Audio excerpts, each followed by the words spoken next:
Price the lord ಪ್ರಿಯರೇ, ಇಂದಿನ ವಾಚನಗಳ ಧ್ಯಾನಕ್ಕೆ ತಮಗೆಲ್ಲರಿಗೂ ಸ್ವಾಗತ. ಇಂದಿನ ಎರಡೂ ವಾಚನಗಳು ಆಮೋಸ್ ಪ್ರವಾದಿಯ ಗ್ರಂಥ ಮತ್ತು ಮತ್ತಾಯನ ಶುಭ ಸಂದೇಶದಲ್ಲಿ ನಾವು ನೋಡುವಾಗ, ದೇವರಿಗೆ ನನ್ನ ಬಾಹ್ಯ ಆಚರಣೆಗಳು, ನನ್ನ ಹಬ್ಬ ಹರಿದಿನಗಳು, ನನ್ನ ದಾನ ಧರ್ಮಗಳು, ನನ್ನ ಬಲಿ ಕಾಣಿಕೆಗಳು ದೇವರಿಗೆ ಇಷ್ಟ ಇಲ್ಲ.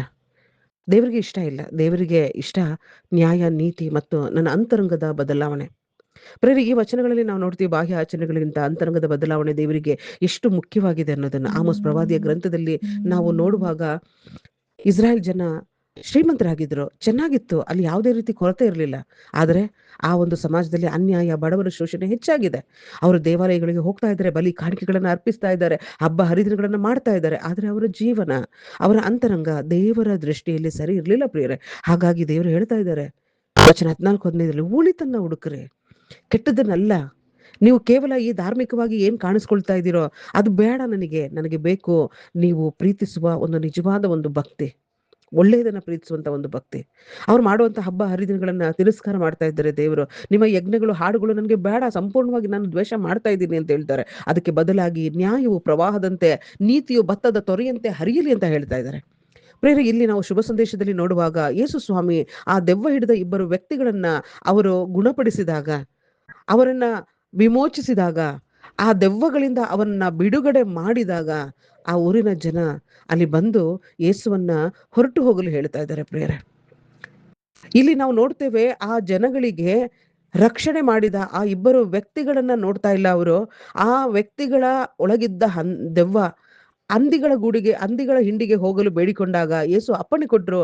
ಅದು ಆ ಹಂದಿಗಳನ್ನ ಸೇರಿ ಅದು ಸಮುದ್ರದಲ್ಲಿ ಬಿದ್ದು ಸಾಯ್ತವೆ.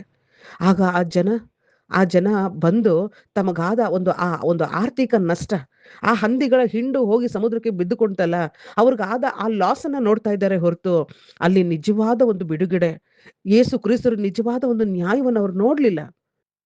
ಪ್ರೇರೆ, ಇಂದು ನಾವು ಈ ಒಂದು ವಚನಗಳನ್ನ ನೋಡುವಾಗ, ಇಂದು ನನ್ನ ಒಂದು ವೈಯಕ್ತಿಕ ಜೀವಿತ ಹೇಗಿದೆ?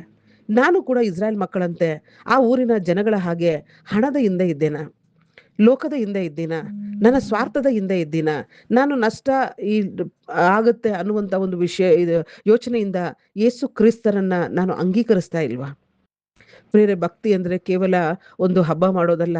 ಈ ಸಮಾಜದಲ್ಲಿ ನಾವು ನ್ಯಾಯವಾಗಿ ಬದುಕೋದು, ಅಥವಾ ಆತ್ಮೀಕವಾಗಿ ಯೇಸುವನ್ನ ರಕ್ಷಕರನ್ನಾಗಿ ನಾನು ಸ್ವೀಕರಿಸಿ, ರಕ್ಷಕನನ್ನಾಗಿ ನಾನು ಸ್ವೀಕಾರ ಮಾಡಿ ಅವರನ್ನ ನಾನು ಅಂಗೀಕರಿಸಿಕೊಳ್ಳೋದು, ನಾನು ಅಂಗೀಕರಿಸಿಕೊಳ್ಳೋದು ಪ್ರಿಯರೇ.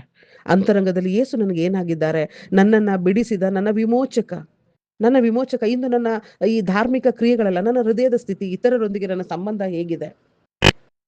ಧರ್ಮದ ಹೆಸರಿನಲ್ಲಿ ನಾನು ಸುಮ್ಮನೆ ನಾಟಕ ಆಡ್ತಾ ಇದ್ದೀನ, ಅಥವಾ ನಿಜ ಕ್ರೈಸ್ತಳ ಹಾಗೆ ನಾನು ನನ್ನ ಅಂತರಂಗವನ್ನ ಬದಲಾಯಿಸಿಕೊಂಡಿದ್ದೇನೆ?